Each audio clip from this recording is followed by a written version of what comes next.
Good morning, Morai Rabotai. We are continuing on Shulchan Aruch Orach Chaim, and we are in Siman Ayin Hey. Seif Bet is where we're covering right now, and we mentioned that there is a contradiction between Maran here in Orach Chaim and what Maran writes in Even HaEzer. On one hand, Maran writes over here, Betulot shtarkan lelech peruot rosh mutar, that girls who are not married, that usually they go out peruot rosh with open hair. Then you can read in front of their exposed hair, Shema and all the other dvarim shebiktusha, no problem. As we mentioned, Maran in Even HaEzer, in Siman Chaf Aleph Seif Bet, writes exactly the opposite.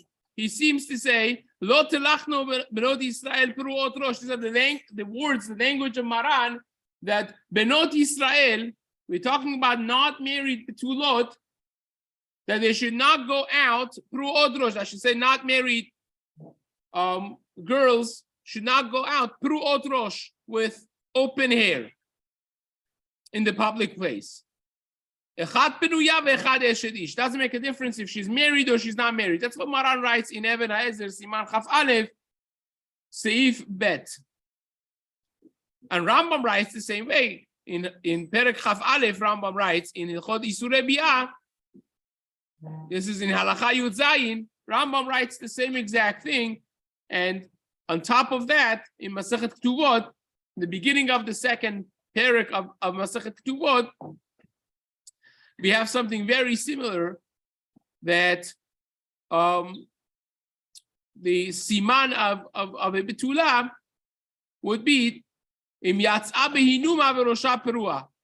If the hair is open, Rosha Perua is a sign for being not married. So what exactly is the understanding of Maran?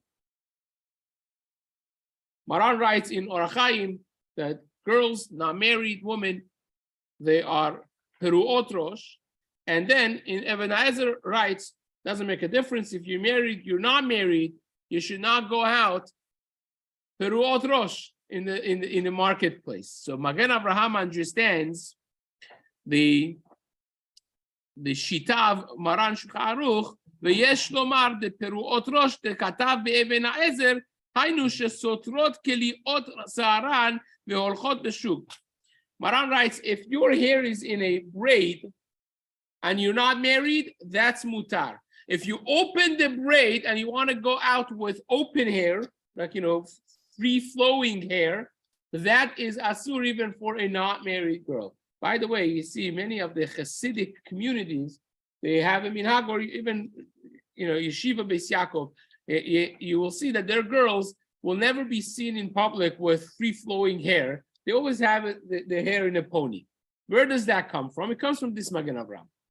They understand the shita of Rambam, the shita of Shulchan Aruch, to be that even though that a not married girl does not have an obligation of kisui rosh, of wearing a covering on her head, but it's considered pritzut, it's considered provocative and not proper to go out with free-flowing hair. You should keep it, tight in either in a braid or in a ponytail.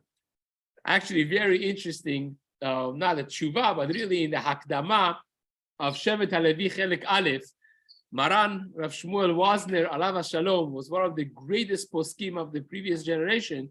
He writes in the preface, in the opening to his first volume of his Tshuvot Shevet HaLevi, he's shocked. He says, this has become such a pirza in our generation. He speaks about shaitels nowadays. And he says, he's not alone. All of the Gedolim, all. I don't know one single one of the one. Give me one posek, one. I'll sleep at night properly, right? None of the poskim are happy with the situation of the shaitels nowadays. Long shaitels, curly, with this, and provocative. It's, the window shaitel, and I don't even know, I'm not holding in the updates of what's exactly happening right now. It's another thing all the Shemot HaKadoshim, I don't remember, but that to make it so natural that you can't see the hairline, and nobody, even a professional, wouldn't know between your hair and the. They're not okay with that necessarily. Shaitan is supposed to be adding new. So what he writes is very interesting. He writes a technical point. He says, wait a second. We have this stira between Maran and the Ibn Ezer, Maran in Orachaim, Ibn Ezer, and the Magen Avraham, and many other Gedolei Achronim. Magen Avraham is the Gedolei Achronim. Rabbi Avraham Abeli Gubiner, he one of the greatest names ever to be written in Poskei Shulchan Aruch is Magen Avraham. And he's not alone. Many others side with him as well. And he says even a betula, even a non-married girl cannot come with open hair. So says the Sher Dalevi, how in the world is it mutar to go with a long, open, flowing hair sheitel for a married woman? Right? Forget about Kisui Rosh. Forget about if this is considered Kisui Rosh. Be'ersheva, Shiltei Giborim. Forget about that massive machloket of poskim that Chacham Ovadia brings, like 400 poskim in Even Ezer, in Chelek Hey, Siman Hey, in Yevye Omer, is very, very upset about the whole concept of Sheitel altogether again, but that's one of the fights of one of the battles of his life. He made it his business to campaign against Sheitels. That's a separate issue. Some of what he writes there, you would agree with, some of it would be less than simple, but nevertheless, says the Shem that forget about that. Is it a proper thing for being deliberately provocative for a married woman who's supposed to be more tzanua than a not married girl, and yet Magen Avraham says even for a not married girl is considered provocative to go out with open flowing hair? And how here we have women who are Neshei Israel, the married women. Of course, that would be not a proper thing. Again, that's for a different time now. For now, says the Mishna Berurah, we're going to study the Shita of Zohar HaKadosh as well. We haven't yet touched the, I maybe mentioned in passing before, but there's a very famous Zohar in Parashat Naso, which talks about Kisui Rosh, which everyone probably would want to hear. So therefore, we're going to read the actual language of Mishna Berurah over here. But before that, says the Mishna Berurah in Seif Katan Yudbet, which is what we just mentioned, the Magen Avraham, we saw it inside. Now we're going to see it in Mishna Berurah. Says the Magen Avraham, says the Mishna Berurah, Ayin b'Magen Avraham, Seif Katan Bet, Shkatav, De lo yelchu begilui rosh, rak im sa'aroten keluot v'lo sturot. This that Benot Israel, the not married girls, could go out, says the Magen Avraham, is only when their hair is in a braid. V'lo sturot, it's not free-flowing open hair. Aval ha'machasid ha'shekel v'ha'magen giborim. There are others who disagree with this. And they hold that it could be mekel. They have a different way of reconciling the apparent contradiction between Maran here and Maran in Even Ezer. So according to them, it comes out that a non-married girl could technically even go with a open hair, and there's no problem with it. Now, what's the halacha for Sfaradim? The Kaf HaChaim, alav Shalom, he sides with the Magen Avraham. Kaf HaChaim says that a not-married girl should not go with open flowing hair. Chacham Ovadia, alav Shalom, he meikar adin is mekel. He says even with a non-braided open hair, meikar adin is mutar. Now, how about a woman that's not a Jew? So she doesn't have an obligation. This was asked yesterday. We answered it. So we're going to now read it in the Mishna Berurah. How about a non-Jewish woman? She doesn't have a chiyuv of kisui rosh. She doesn't have to cover her hair. It's not the halacha for them to cover their hair.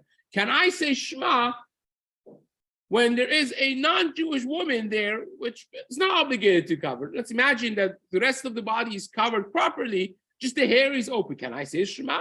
Can I not say Shema? Says the Mishna Berurah, Nochriyot, Hatav Chaye Adam, Chaye Adam writes, Nochriyot she'enan muzhar Chaye Adam, by the way, what used to be the Mishna Berurah of his generation. Even up to today, many people write Chaye Adam. Read Chaye Adam as their halachic sefer. You should also know that the Kisur Shulchan Aruch of the Ashkenazim is really a kitzur of Chaye Adam. That's what it is, right? So Kitzur of Chayei Adam, you just couldn't call it Kitzur Chayei Adam, because that would be, the meaning of it would be very odd. Kitzur Chayei Adam means the shortening of the life of a person, if you would literally translate it in Hebrew. So therefore, you couldn't call it Kitzur Chayei Adam. So they called it Kitzur Shcharu. But really, it's a Kitzur on the Sefer Chayei Adam. That's what Kitzur Shcharu to Ashkenazim is about. He was the Mechutan of Vilna Gaon, and many of his psakim, much of Chayei Adam is based on the Torah of the Vilna Gaon, a tremendous sefer. Anyhow, in Chayei Adam, he writes, Nochriot she'enan muzarot lechasot zaran, a non-Jewish, a Gentile woman that doesn't have the mitzvah of covering her hair, sarich iyun im dinan bazeh kiptulot.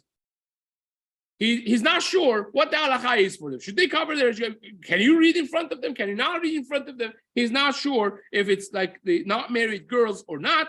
What's the halacha as far as that's concerned for us? The Kaf HaChaim writes that the Chayei Adam only is mistapek, only has this question in a place that even the custom of the goyot, even the custom of the non-Jews was to cover their hair. But it says if you live in a place like America, like Europe nowadays, that nobody covers their hair, says the Kaf HaChaim is mutar. A goya that never covers, you always see her like that.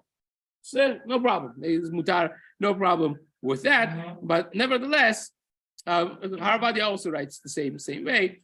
And Kaf HaChaim says at the end of the day, because the isur of reading in front of an exposed hair is because of hirhur, because it's going to trigger when you have a community with a custom of not covering their hair, there's no trigger, so therefore it's mutar. So halacha l'maaseh for nowadays mutar. Says the Mishna Berurah in Ot Yud Gimel, sheregilin v'chulem, retzor lomar u'mutar likrot bazeh afilu neged isha acheret. The kevan the regilin bahen leka yirhura. It's not just your wife, even a stranger woman, even a different woman, there's no hirhur, there's no trigger, because they always look like that, and therefore it would be mutar. But this is only when you're exposed to this woman. You're not gazing at it, you're not looking at her, but to gaze at a different woman. Right? Intentionally gazing at a woman which draws benefit. That would of course be asur. This is something we have spoken about before, and he's just reiterating that point. Now, the Zohar HaKadosh. Finally, in Ot Yud Dalet, in Sifkatan Yud Dalet of Mishna Berurah, Chavetz Chaim writes, Retzor Lomar, when it says Latzet, that the Shulchan Aruch, the Rema, said that the Sa'arot Shel Nashim Sheregilin Latzet Michus Latzamatan, a little hair that comes out of the head covering, is mutar to say Kriyat Shema in front of it, so to speak.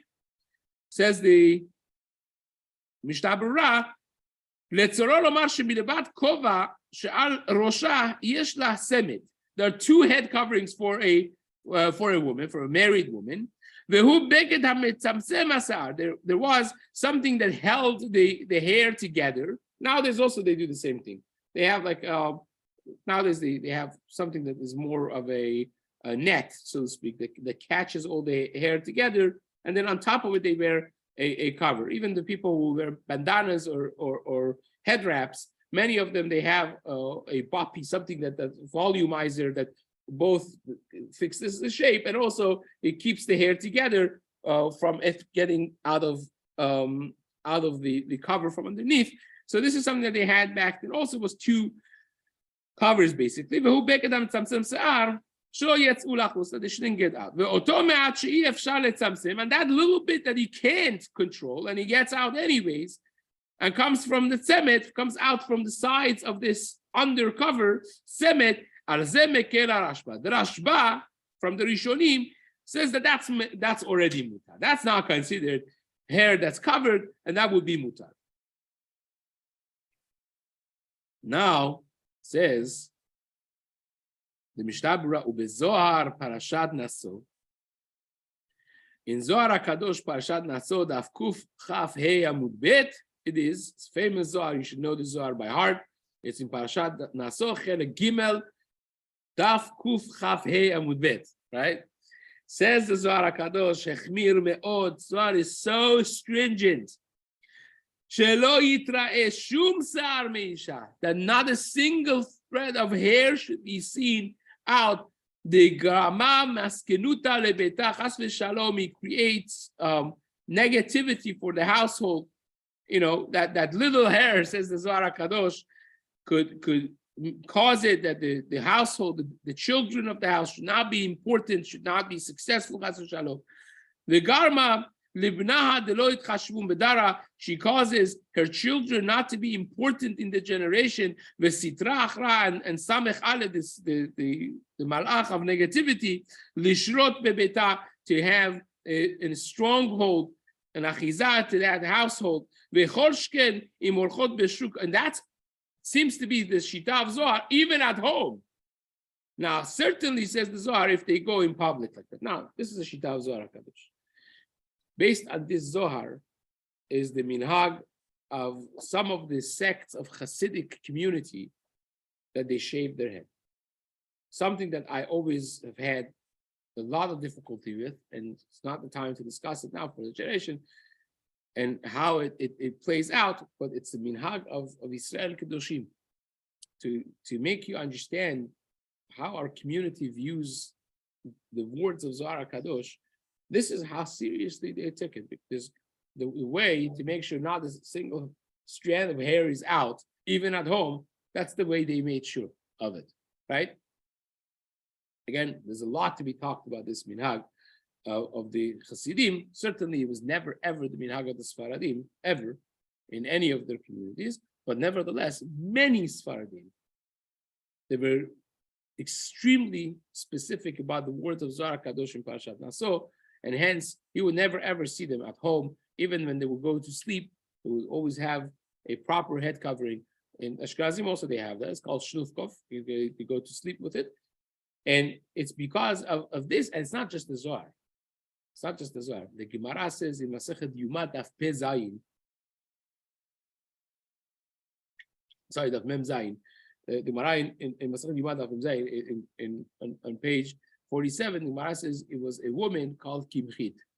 Kimchit had 7 children, all of which served in the highest office that the Jew could ever serve at. Every single one of them. Now, to have one successful kid that becomes Gadol Ador, it's already tremendous. It's 1 in a million, right? Now, to have 2 exponentially reduces the chance. And so on and so forth. They have all 7, all your children. So the Master Chazal asked this woman, says, what's the secret over here? You know, maybe you could let us into the secret, right? You have this similar Gemara in Masechet Nedarim by Ima Shalom, the wife of Eliezer as well, in Daf Chaf Aleph. You have several times in Gemara, but this Gemara is particularly amazing because she says, you know, I know why. It's because of me, she says. Because I am so specific to be moser nefesh, to be tzanua. And tzanua, it's not just the dress code, it's not just the way you walk, the way you talk. And even at home, when nobody is there, I'm tzanua, says Kimchi. To the degree that the walls of my home have never seen my hair. Tremendous, right? So it's not just the Zohar HaKadosh, is this as well. And again, we're talking about spiritual level here. The Zohar HaKadosh certainly is talking about spiritual level. Like you speak about aspects of a human being's body being a mishkan for the Shekhinah, and every body part of a person has significance. Actually, for instance, like to just bring this out to your attention, you'll find the Ben Ish Chai that talks about your beard, right? Now, maybe Ben Ish Chai is not the right name to mention because there's a fair amount of controversy about his shita, whether or not a person could trim their beard and not.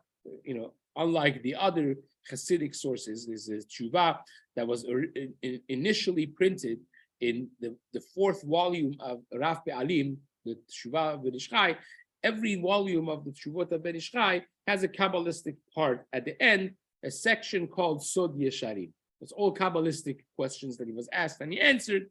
So in the section of Sod Yesharim, in the 4th volume of Rav Ba'alim, in Siman Hey, he printed a tshuva. They printed a tshuva, I should say. This was immediately after the passing of the Mishchai. This volume was printed, and over there, he seems to indicate that trimming the beard is fine, but pulling it out is asur, because that already is you're uprooting a source of shefa. Because al pi Zohar HaKadosh, and again, we laugh at these things, we shouldn't, but we just raises an eyebrow. But according to Zohar HaKadosh, all the shefa that the person gets is from the beard, from the shorashim of the zakan, right? And it's tremendous. Now, so he says, pulling it out, you're uprooting a pipe, a sinor of shefa. That's asur, right? But seems to indicate that trimming it is mutar. But in Ben Yoyadai Masechet Rayot Daf Yud Bet, he says is asur according to Zohar HaKadosh, right? And so on and so forth. There again is what to be talked about, the Shita Ben Ish Chai, but that we shouldn't be surprised. That as according to Zohar HaKadosh, one little hair is out, that becomes a problem. But why is that? The reason is because, again, these things are representative. A human body is like a miniature universe. Everything that you have in universe, the spiritual force of it, you have a source in human body, and that is the reason that we're so specific when it comes to kisui rosh as a bracha. Now it's known that Chacham Obadia was not so quick to. It was not a miracle worker. It was a very, it was not a Rebbe. It was not an Admor. It was a learner and a writer and a Gadol B'Yisrael. So when people really needed Yeshuot from him, a miraculous Yeshuot, a person 17, 18 years didn't have children, went to every doctor and everything. No one answered them. IVF, nothing worked, right? Based on all the biographies that I've seen, the one thing that he would say, you do this one thing, I will promise you I'll daven and it will work. You'll have children, and every single time almost it happened. But again, this is based on biographies. None of them was firsthand. I'm not into stories of especially miracles. It's not my chelik in Torah. But nevertheless, what they write, and 2 of the stories I've heard secondhand from the person that they actually witnessed it, what was Kisui Rosh. So except to do a proper Kisui Rosh with mitpachat and so on, and every single time. One of the cases that I know was 17 years without children. You wondered to yourself, why? Yeah, because again, these are vast spiritual worlds that we don't necessarily relate to. You just look at it as, okay, it's Kisui Rosh, like another mitzvah. But this is something important. So it says, we basically finished this part and we're out of time. We're Bezrat Hashem, we're going to continue this in the days to come.